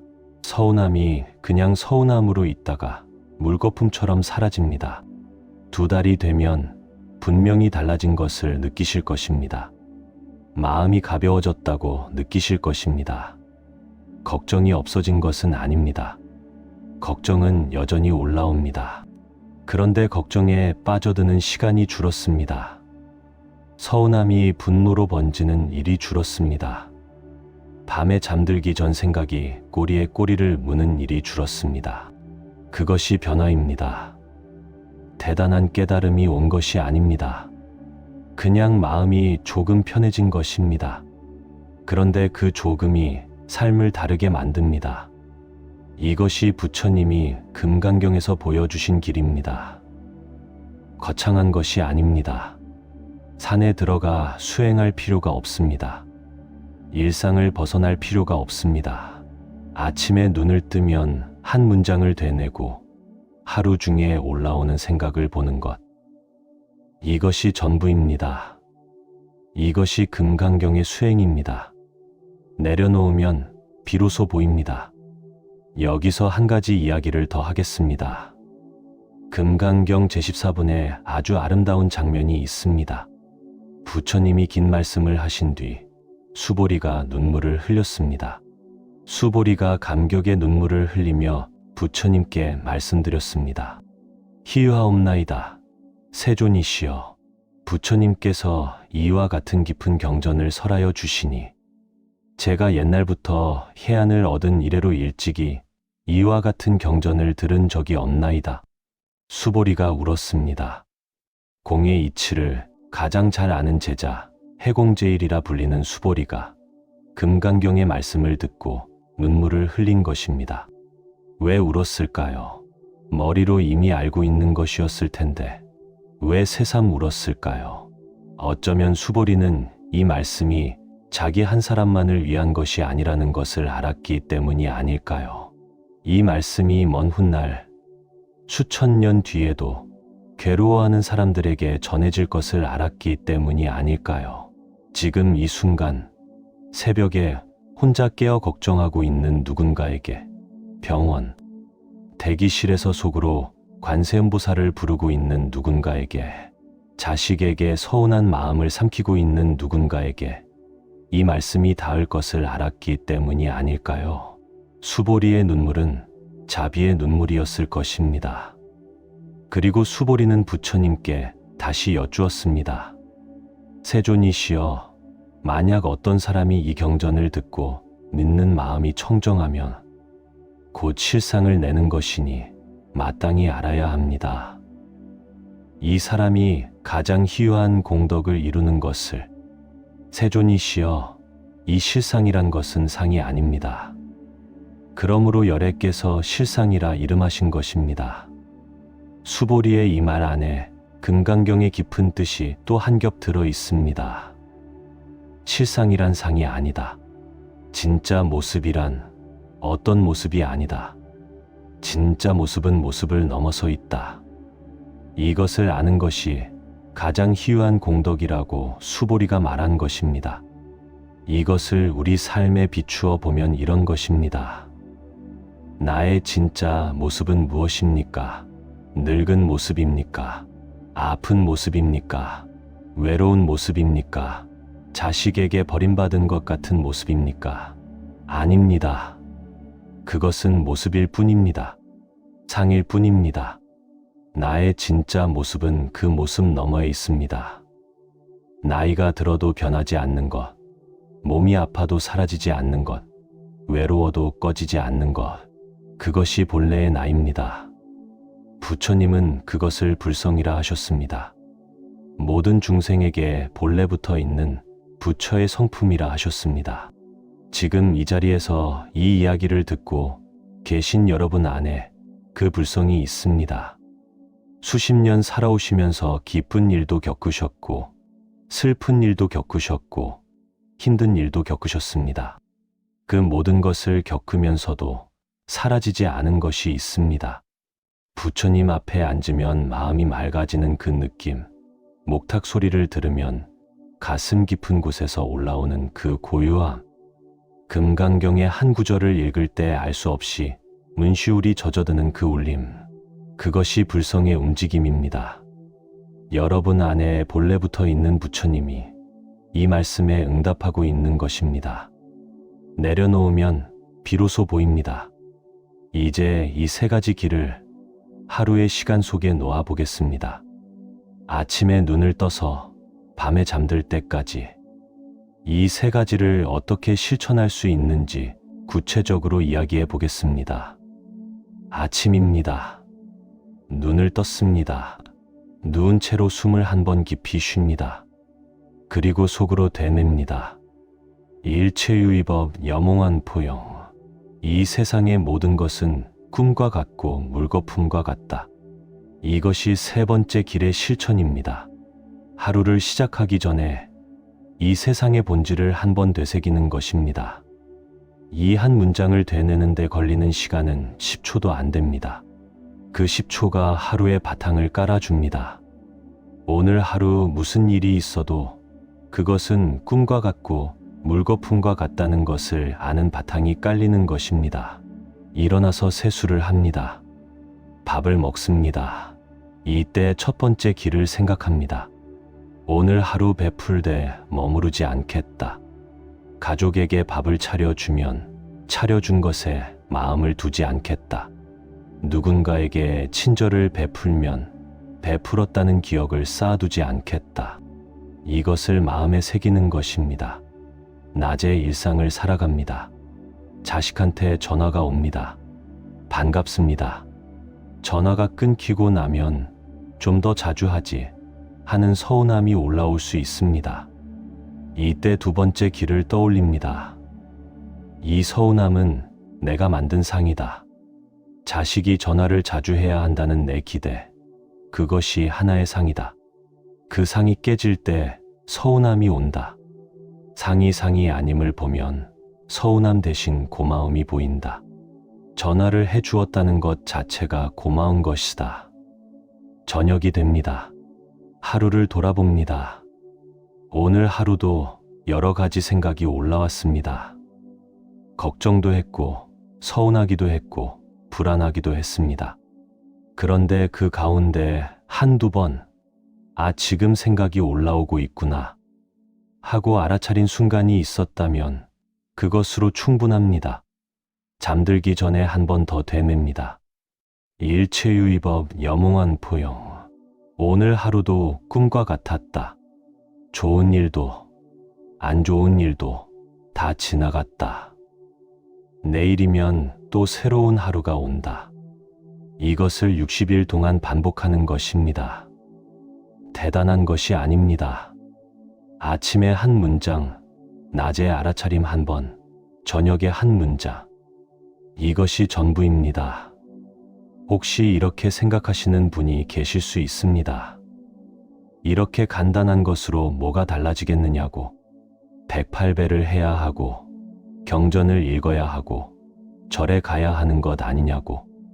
물론 108배도 좋고, 경전 독송도 좋고, 절에 가는 것도 좋습니다. 다 좋은 수행입니다. 그런데 부처님이 금강경에서 말씀하신 것은 그 모든 수행의 바탕이 되는 것입니다. 108배를 하면서 108배를 했다는 것에 머무르지 않는 것. 금강경을 읽으면서 읽었다는 것에 머무르지 않는 것. 절에 가면서 갔다는 것에 머무르지 않는 것.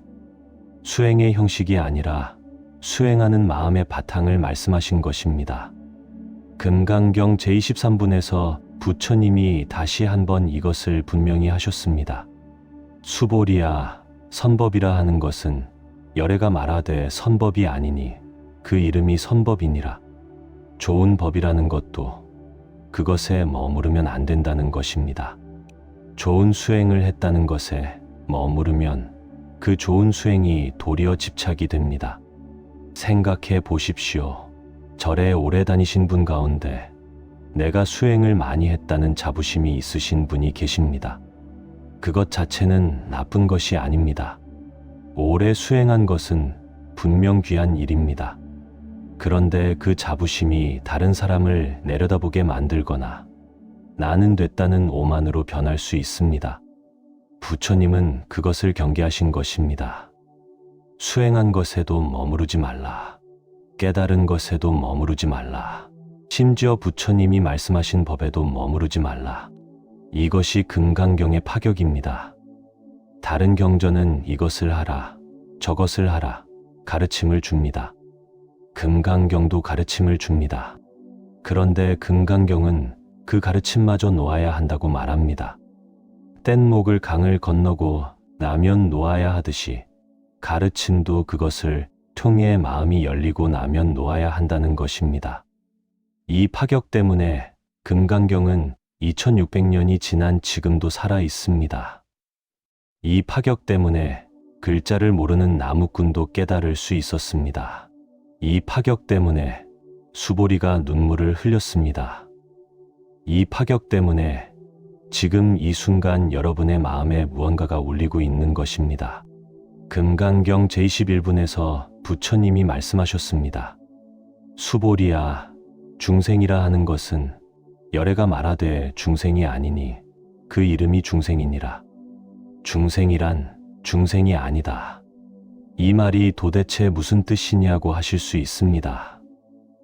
이것은 이런 뜻입니다. 우리가 중생이라고 부르는 존재, 괴로워하고 불안해하고 걱정하는 이 존재, 이것이 본래의 모습이 아니라는 것입니다. 우리의 본래 모습은 중생이 아니라 부처라는 것입니다. 다만 상에 가려져 있을 뿐이라는 것입니다. 이것을 생각하면 마음이 조금 놓이지 않으십니까?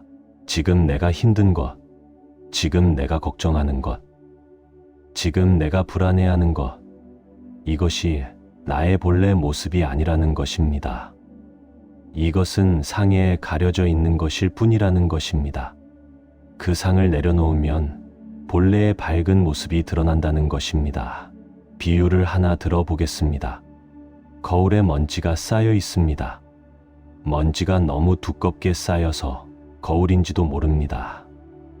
비추는 것이 아무것도 보이지 않습니다. 그런데 먼지를 한 번 닦으면 조금 비칩니다. 두 번 닦으면 좀 더 비칩니다. 계속 닦으면 거울의 본래 밝음이 드러납니다. 거울은 처음부터 밝았습니다. 먼지가 쌓여서 안 보였을 뿐입니다. 우리 마음도 마찬가지입니다. 본래 밝습니다. 본래 맑습니다. 본래 부처입니다. 다만 상이라는 먼지가 쌓여서 그 밝음이 가려져 있을 뿐입니다. 아상, 인상, 중생상, 수자상이라는 먼지가 수십 년에 걸쳐 쌓여 있을 뿐입니다. 금강경의 가르침은 그 먼지를 닦는 방법입니다. 한 번에 다 닦을 필요 없습니다. 하루에 한 번 조금씩 닦으면 됩니다. 60일이면 거울이 조금씩 밝아지기 시작합니다. 내려놓으면 비로소 보입니다. 다시 기원정사로 돌아가 보겠습니다. 부처님이 긴 말씀을 마치셨습니다. 수보리와의 대화가 끝나갈 무렵 부처님은 마지막으로 이 말씀을 하셨습니다. 금강경의 끝부분 제32분입니다. 부처님이 말씀하셨습니다. 만약 어떤 사람이 한량없는 세계에 가득한 칠보로 보시를 한다 하더라도, 만약 어떤 선남자 선여인이 보리심을 내어 이 경의 사국에만이라도 받아 지니고 읽고 외우며 남을 위하여 설해준다면 그 복이 저 보시의 복보다 더 수승하느니라. 칠보란 금, 은, 유리, 파려, 만호, 상우, 호박, 이 7가지 보배를 말합니다. 온 세상에 가득한 칠보로 보시하는 것보다 금강경의 사국에 내 줄만이라도 마음에 새기고 실천하는 것이 더 크다고 부처님이 말씀하신 것입니다. 이 말씀이 과장으로 들리실 수 있습니다. 그런데 깊이 생각해 보시면 과장이 아닙니다. 칠보로 보시하면 그것을 받는 사람은 잠깐 풍족해집니다. 그런데 그 풍족함은 영원하지 않습니다. 보배도 결국 사라집니다. 그러나 금강경의 가르침을 마음에 새기면 그 사람의 마음이 변합니다. 마음이 변하면 삶이 변합니다. 삶이 변하면 그 사람 주변의 사람들도 달라집니다. 마음의 변화는 사라지지 않습니다. 몸이 늙어도 재산이 줄어도 마음에 새긴 지혜는 사라지지 않습니다. 그래서 더 수승하다고 부처님이 말씀하신 것입니다. 사국에 일체유의법 여몽한 포영 여로여겨전 응작여시관, 이 네 줄을 아침마다 되뇌십시오. 이것이 금강경이 우리에게 주는 가장 구체적인 선물입니다. 어려운 것이 아닙니다. 긴 것이 아닙니다. 네 줄입니다. 일체에 지어진 법은 꿈과 같고 환상과 같고 물거품과 같고 그림자와 같으며 이슬과 같고 번개와 같으니 마땅히 이와 같이 볼지니라. 이 네 줄을 아침에 한 번 되뇌고 저녁에 한 번 되뇌면 하루에 2번입니다. 60일이면 120번입니다. 120번을 되뇌는 동안 이 말씀이 머리에서 가슴으로 내려옵니다. 처음에는 무슨 뜻인지 모르겠어도 괜찮습니다. 소리로 먼저 익히면 됩니다. 소리가 익으면 뜻이 따라옵니다. 뜻이 마음에 스며들면 삶이 따라옵니다. 해능대사가 그랬습니다. 글자를 몰랐습니다. 경전의 뜻을 공부한 적이 없었습니다. 그런데 소리로 들었습니다. 응무소주의 생기심. 소리가 먼저 왔고 뜻은 8개월 뒤에 왔습니다. 소리가 마음의 문을 열어놓으면 그 열린 문으로 뜻이 들어오는 것입니다. 여기서 하나의 이야기를 더 들려드리겠습니다. 금강경에 직접 나오는 이야기는 아니지만 금강경의 가르침이 실제 한 사람의 삶을 어떻게 바꾸었는지를 보여주는 이야기입니다. 중국 당나라 때의 일입니다. 용담숭신이라는 선사가 계셨습니다. 이분의 제자 가운데 덕산성감이라는 스님이 있었습니다. 덕산 스님은 금강경을 전문적으로 연구하는 분이었습니다. 금강경에 대한 주석서를 짊어지고 다닐 정도였습니다.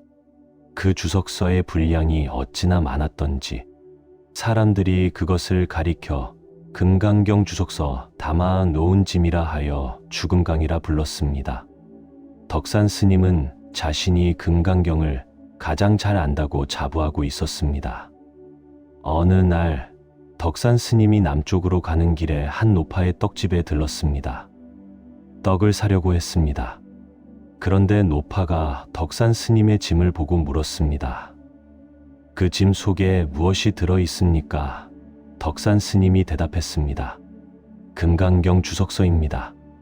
노파가 말했습니다. 그러시면 제가 하나 여쭙겠습니다. 스님이 대답하시면 떡을 공양해 드리겠고 대답을 못하시면 떡을 드리지 않겠습니다. 덕산 스님이 자신만만하게 말했습니다. 물어보시오. 노파가 물었습니다. 금강경에 이르기를 과거심도 얻을 수 없고 현재심도 얻을 수 없고 미래심도 얻을 수 없다 하였는데 스님은 지금 어느 마음에 점을 찍으시옵니까? 점심이라는 말이 여기서 나온 것입니다. 점이란 점을 찍는다는 뜻이고 심이란 마음이라는 뜻입니다. 떡으로 마음에 점을 찍다. 그러니까 간식을 먹어 마음을 달랜다는 뜻인데 노파는 이것을 금강경의 구절과 연결시킨 것입니다. 과거의 마음도 잡을 수 없고 현재의 마음도 잡을 수 없고 미래의 마음도 잡을 수 없는데 도대체 어느 마음에 떡으로 점을 찍겠느냐? 덕산 스님은 대답을 하지 못했습니다. 금강경 주석서를 짊어지고 다닌 사람이 떡집 노파의 질문에 말문이 막힌 것입니다. 이 이야기가 무엇을 말해주고 있습니까? 금강경을 아는 것과 금강경을 사는 것은 다르다는 것입니다. 머리에 담는 것과 삶에 녹이는 것은 다르다는 것입니다. 덕산 스님은 금강경의 글자를 알았습니다. 구절을 알았습니다. 뜻을 분석할 수 있었습니다. 그런데 그 알미 살아있는 알미 아니었습니다. 글자에 머물러 있는 알미였습니다. 글자라는 상에 붙어 있는 알미였습니다. 반면에 떡집 노파는 어떠했습니까? 주석서를 짊어지고 다니지 않았습니다. 학문적으로 금강경을 연구하지 않았을 것입니다. 그런데 금강경의 한 구절이 삶 속에 살아 있었습니다. 과거심 불가득, 현재심 불가득, 미래심 불가득. 과거의 마음도 얻을 수 없고 현재의 마음도 얻을 수 없고 미래의 마음도 얻을 수 없다. 이 구절이 노파의 일상 속에서 숨 쉬고 있었던 것입니다. 이것이 금강경이 말하는 진짜 수행입니다. 경전을 많이 안다고 되는 것이 아닙니다. 법문을 많이 듣는다고 되는 것이 아닙니다. 한 구절이라도 삶에서 살아있으면 그것이 수행입니다. 오늘 이 이야기를 들으시면서 한 구절이라도 마음에 남는 것이 있으시다면 그것을 살려보십시오. 아침에 눈 뜨면 한 번 되뇌고 저녁에 잠들기 전 한 번 되뇌는 것. 그것이면 충분합니다. 덕산 스님의 주석서 수천 장보다 떡집 노파의 한마디가 더 살아있었던 것처럼 여러분의 삶에서 살아있는 한 구절이 금강경 전체보다 더 큰 힘을 가질 수 있습니다. 내려놓으면 비로소 보입니다. 금강경 제18분에서 부처님은 또 하나의 중요한 말씀을 하셨습니다. 수보리야, 과거의 마음도 얻을 수 없고 현재의 마음도 얻을 수 없고 미래의 마음도 얻을 수 없느니라. 바로 이 구절입니다. 떡집 노파가 덕산 스님에게 물었던 바로 그 구절입니다. 과거 신불가득, 현재 신불가득, 미래 신불가득. 이 말씀을 가만히 들어보십시오. 과거의 마음을 얻을 수 없다. 지나간 일에 마음을 두어도 그 마음을 잡을 수 없다는 뜻입니다. 어제의 서운함, 작년의 후회, 젊었을 때의 아쉬움. 이 마음들은 이미 지나간 것입니다. 잡으려 해도 잡히지 않습니다. 그런데 우리는 지나간 마음을 붙잡고 놓지 못합니다. 현재의 마음도 얻을 수 없다. 지금 이 순간의 마음도 잡을 수 없다는 뜻입니다. 지금 편안하다고 느끼는 이 마음이 5분 뒤에도 편안하리라는 보장이 없습니다. 지금 걱정되는 이 마음이 1시간 뒤에도 걱정일이라는 보장도 없습니다. 마음은 시시각각 변합니다. 잡으려 하는 순간 이미 다른 마음으로 바뀌어 있습니다. 미래의 마음도 얻을 수 없다. 아직 오지 않은 일에 대해 미리 걱정하는 마음, 그 마음도 잡을 수 없습니다. 내일 일은 내일이 되어야 합니다. 다음 달 일은 다음 달이 되어야 합니다. 그런데 우리는 오지 않은 미래를 미리 걱정하며 지금의 마음을 소진합니다. 이 세 가지, 과거심과 현재심과 미래심을 모두 얻을 수 없다는 말씀이 우리의 삶과 얼마나 밀접한지 한번 떠올려 보십시오. 새벽에 잠이 깨셨습니다. 천장을 바라봅니다. 생각이 시작됩니다. 어제 아들이 했던 말이 떠오릅니다. 엄마, 자꾸 그러지 마. 그 한마디가 머릿속을 맴돕니다. 내가 뭘 어쨌다고, 내가 그렇게 잘못한 게 있나. 어제의 그 마음을 지금 붙잡고 있는 것입니다. 과거심을 얻으려 하고 있는 것입니다. 그런데 부처님은 말씀하셨습니다. 과거심 불가득. 어제의 그 순간은 이미 지나갔습니다.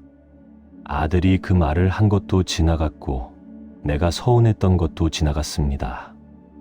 그런데 내 마음만 아직 거기에 붙어 있는 것입니다. 그 다음에는 미래 걱정이 시작됩니다. 다음 주에 검사 결과가 나오는데 연금이 줄어들면 어떡하지? 내가 더 아프면 누가 나를 돌봐주지? 아직 오지 않은 일을 미리 걱정합니다.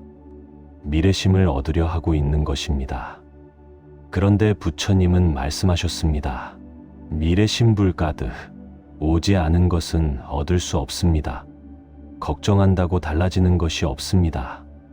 달라지지 않는 것을 붙잡고 마음만 소진하고 있는 것입니다. 그리고 현재의 마음, 지금 이 순간 걱정하고 있는 바로 이 마음도 부처님은 얻을 수 없다고 하셨습니다. 이것이 무슨 뜻일까요? 지금 걱정하고 있는 이 마음이 나의 전부가 아니라는 뜻입니다.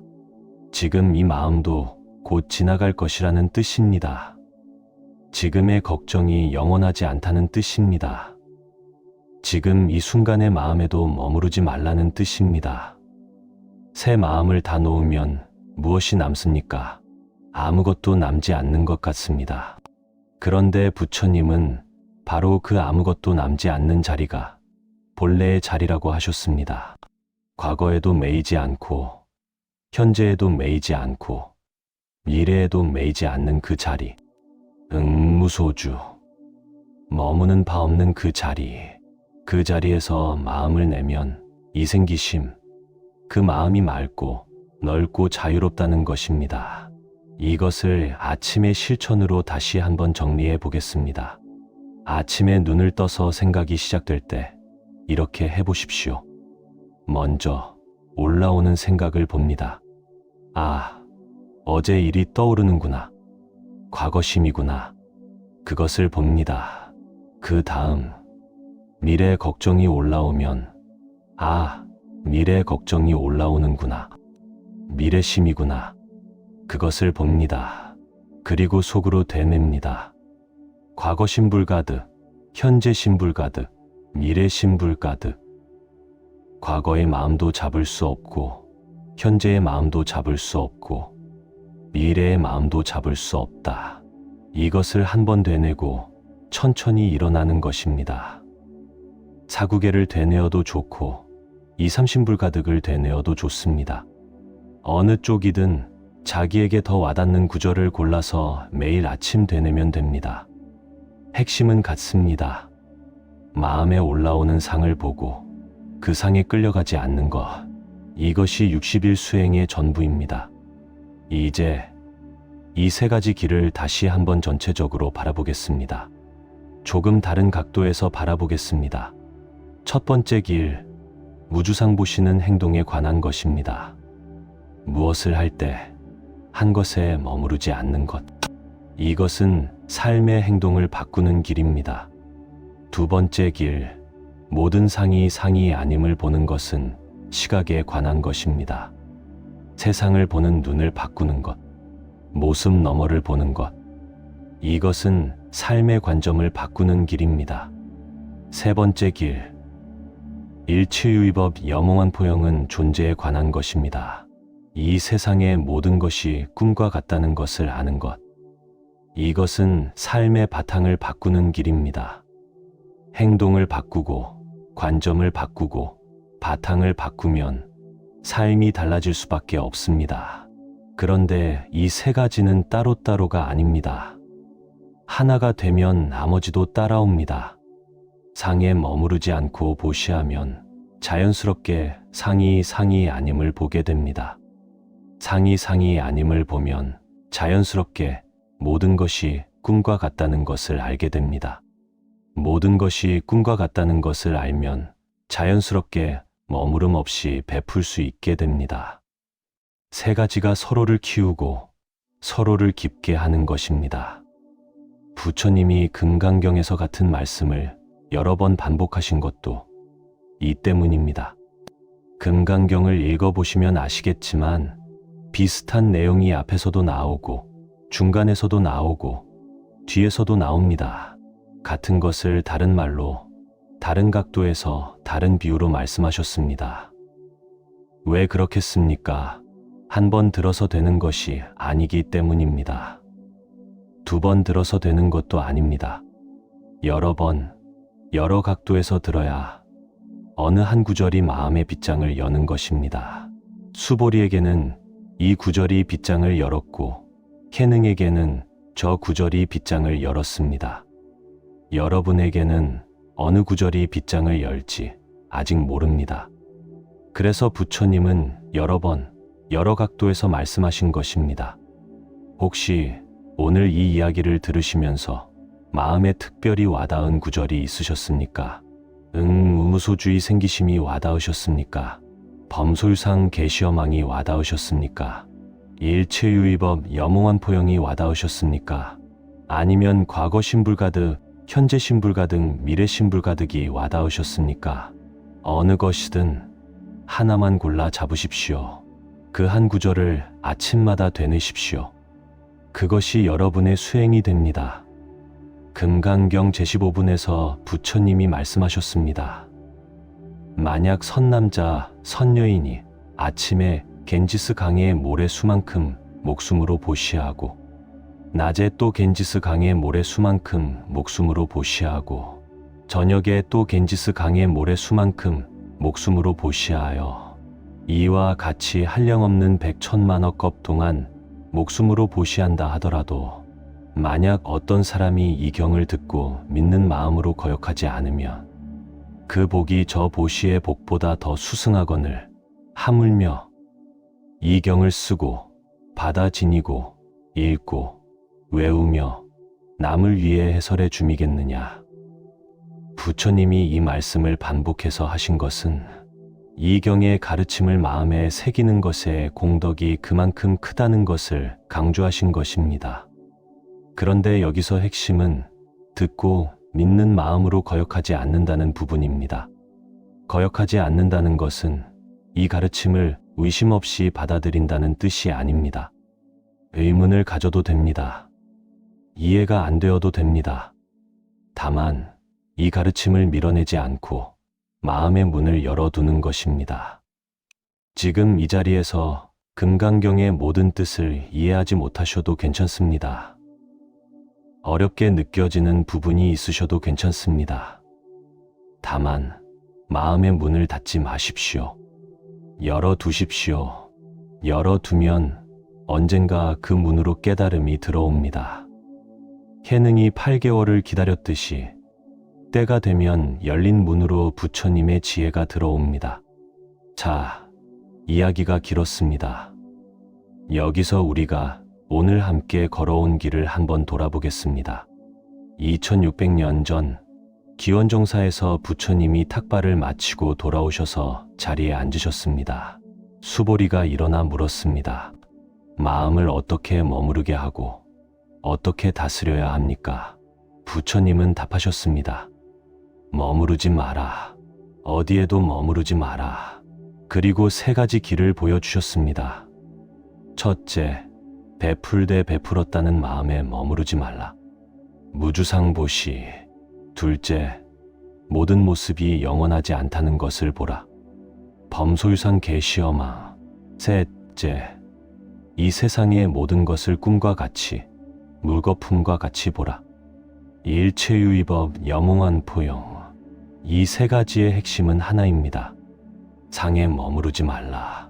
아상에 머무르지 말라. 인상에 머무르지 말라. 중생상에 머무르지 말라. 수자상에 머무르지 말라. 나를 가장 힘들게 한 것은 가족이 아니었습니다. 재물이 아니었습니다. 건강이 아니었습니다. 바로 나였습니다. 내가 만든 상이었습니다. 내가 붙잡고 있던 마음이었습니다. 그것을 내려놓으면 모든 것이 풀립니다. 내려놓으면 비로소 보입니다. 1600년 전의 나무꾼 해능은 글자를 모르는 채로 이것을 알았습니다. 삶이 가르쳐 주었기 때문입니다. 가난이, 무시가, 고단함이 역설적으로 상의 허망함을 가르쳐 주었습니다. 그가 금강경 한 줄을 듣고 발심한 것은 이미 삶이 그 바탕을 닦아 놓았기 때문입니다. 여러분도 마찬가지입니다. 수십 년을 살아오시면서 이미 많은 것을 아십니다. 머리로 아신 것이 아닙니다. 삶으로 아신 것입니다. 좋은 일도 지나가고 나쁜 일도 지나간다는 것을 아십니다. 붙잡으려 해도 잡히지 않는 것이 있다는 것을 아십니다. 영원한 것은 없다는 것을 아십니다. 이 알미 바로 금강경의 바탕입니다. 부처님이 2600년 전에 말씀하신 것을 여러분은 이미 삶에서 배워오신 것입니다. 다만 아는 것과 사는 것 사이에 간극이 있습니다. 아는데 안 됩니다. 머리로는 알겠는데 마음이 따라가지 못합니다. 그 간극을 줄여주는 것이 아침마다 한 구절을 되뇌는 60일의 수행입니다. 해능에게는 8개월의 방앗간이 그 간극을 줄여주었습니다. 여러분에게는 60일 아침의 한 구절이 그 간극을 줄여줄 것입니다. 대단한 변화를 기대하지 마십시오. 그것도 하나의 상입니다. 변해야 한다는 기대, 좋아져야 한다는 기대, 깨달아야 한다는 기대, 이것도 상입니다. 기대 없이 하십시오. 아침에 눈 뜨면 한 구절 되뇌고 그냥 하루를 사십시오. 올라오는 생각이 있으면 보고 못 보면 그냥 지나가십시오. 잘 안 되는 날도 있고 되는 날도 있습니다. 그것을 있는 그대로 받아들이십시오. 그것이 응작여시관입니다. 이와 같이 보라. 잘 되는 것도 이와 같이 보고 안 되는 것도 이와 같이 보는 것입니다. 금강경 제17분에서 부처님이 마지막으로 중요한 말씀을 하셨습니다. 수보리야, 실로 법을 얻은 것이 없으니 이것을 안욕따라 삼맥삼보리라 하느니라. 얻은 것이 없다. 이것이 깨달음이다. 놀라운 말씀입니다. 무언가를 얻는 것이 깨달음이 아니라 얻을 것이 없다는 것을 아는 것이 깨달음이라는 것입니다. 우리는 평생 무언가를 얻으려고 살아왔습니다. 돈을 벌려고 했습니다. 집을 마련하려고 했습니다. 자식을 잘 키우려고 했습니다. 건강을 유지하려고 했습니다. 행복을 얻으려고 했습니다. 평안을 얻으려고 했습니다. 심지어 깨달음도 얻으려고 합니다. 부처님의 가피도 얻으려고 합니다. 그런데 부처님은 말씀하셨습니다. 얻을 것이 없다. 이 말씀이 처음에는 허무하게 들릴 수 있습니다. 그런데 깊이 생각해 보시면 이 말씀이야말로 가장 큰 해방입니다. 얻어야 할 것이 없다는 것은 지금 이 순간 부족한 것이 없다는 뜻이기도 합니다. 더 가져야 할 것이 없다는 것은 지금 있는 것으로 충분하다는 뜻이기도 합니다. 지금 이 자리에서 숨을 쉬고 계십니다. 이 이야기를 듣고 계십니다. 부처님의 말씀이 귀에 들어오고 있습니다. 마음이 움직이고 있습니다. 이것으로 충분합니다. 더 얻을 것이 없습니다.